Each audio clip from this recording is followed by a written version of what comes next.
IAS ಅಧಿಕಾರಿ ಜ್ಞಾನೇಂದ್ರ ನಾಪತ್ತೆ ಆರೋಪ ವಿಚಾರಕ್ಕೆ ಸಂಬಂಧಪಟ್ಟಂತೆ ಜ್ಞಾನೇಂದ್ರ ಮುಂಚೆನೆ ರಜೆ ಹಾಕಿ ಊರಿಗೆ ಹೋಗಿದ್ದಾರೆ. ತಂದೆಗೆ ಹುಷಾರಿಲ್ಲ ಅಂತೇಳಿ ರಜೆ ಹಾಕಿದ್ದಾರೆ. 15 ದಿನ ರಜಾ ತೆಗೆದುಕೊಂಡೆ ಅವರು ಊರಿಗೆ ಹೋಗಿರೋದು. ನಮಗೆ ಸಿಕ್ಕಿರೋ ಮಾಹಿತಿ ಲೆಟರ್ ಪ್ರಕಾರ ನಮಗೆ ಈ ಮಾಹಿತಿ ಸಿಕ್ಕಿದೆ ಅಂತ ಗೃಹ ಸಚಿವರು ರಿಯಾಕ್ಟ್ ಮಾಡಿದ್ದಾರೆ.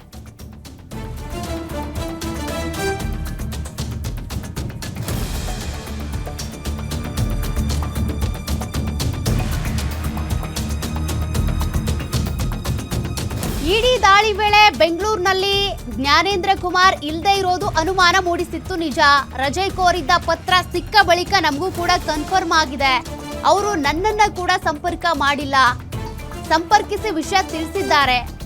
ಕಾನೂನಿನಡಿ ಯಾರೇ ತಪ್ಪಿತಸ್ಥರಿದ್ರು ಕೂಡ ಅವ್ರ ವಿರುದ್ಧ ಗ್ಯಾರಂಟಿ ಕ್ರಮ ಆಗುತ್ತೆ. ಒಪ್ಪಿಂದವ್ರು ನೀರು ಕುಡಿಲೇಬೇಕು, ತಪ್ಪು ಮಾಡಿದ್ರು ಶಿಕ್ಷೆ ಅನುಭವಿಸಲೇಬೇಕು ಅಂತ ಪ್ರಿಯಾಂಕ್ ಖರ್ಗೆ ಅವರು ಹೇಳಿಕೆ ಕೊಟ್ಟಿದ್ದಾರೆ. ಈ ಮೂಲಕ ಅವ್ರ ಲೆಟರ್ ನೋಡಿನೇ ನಮಗೂ ಕೂಡ ಗೊತ್ತಾಗಿರೋದು.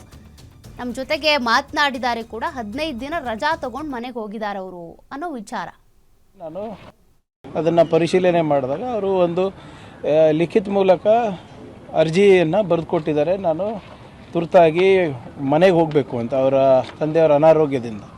ಅದನ್ನೇ ನಾವು ತಮಗೆ ತಿಳಿಸಿದ್ದು. ಅವ್ರ ಅಫಿಷಿಯಲ್ ಫೋನ್ ಸ್ವಿಚ್ ಆಫ್ ಇತ್ತು. ಬೇರೆ ನಂಬರಿಂದ, ಒಂದು ಖಾಸಗಿ ನಂಬರಿಂದ ಮಾತನಾಡಿ ಆವಾಗ ಅವರು 2 ದಿನದಲ್ಲಿ ಬರ್ತೀನಂತ. ಇದು ಮೊನ್ನೆ ಏನು ಶನಿವಾರ ನಡೆದಂಥ ಘಟನೆ.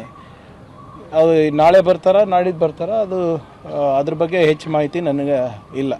ಆದರೆ ಏನು ಮಿಸ್ಸಿಂಗ್ ಆಗಿದ್ದಾರೆ ಅಥವಾ ಓಡೋಗಿದ್ದಾರೆ ಅಂತ ತಾವು ಏನು ವರದಿಗಳು ಬರ್ತಾಯಿತ್ತು, ಅವರು ಲೀವ್ ಹಾಕಿದ್ದಾರೆ ಅಂತ ಅಷ್ಟೇ ನಾವು ಹೇಳ್ತಾ ಇರೋದು. ಅದು based on his letter and based on his communication to the government. ಜೊತೆ ಇಡಿ ಕೂಡ ಅವ್ರ ಮನೆಗೆ ದಾಳಿ ಮಾಡಿದೆ. ಇಲ್ಲ ನೋಡಿ, ಅದು KPSC ಪ್ರಕರಣದ ಬಗ್ಗೆ ಸರ್ಕಾರ ಯಾವುದೇ ರಾಜಿ ಇಲ್ಲ.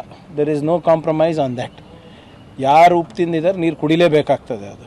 ಅದು KPSC ಅಧ್ಯಕ್ಷರು ಇರ್ಬೋದು, ಅದು ಕಂಟ್ರೋಲರ್ ಇರ್ಬೋದು, ಅಥವಾ ಬೇರೆ ಯಾವ ಸಿಬ್ಬಂದಿಗಳನ್ನ ಇರ್ಬೋದು.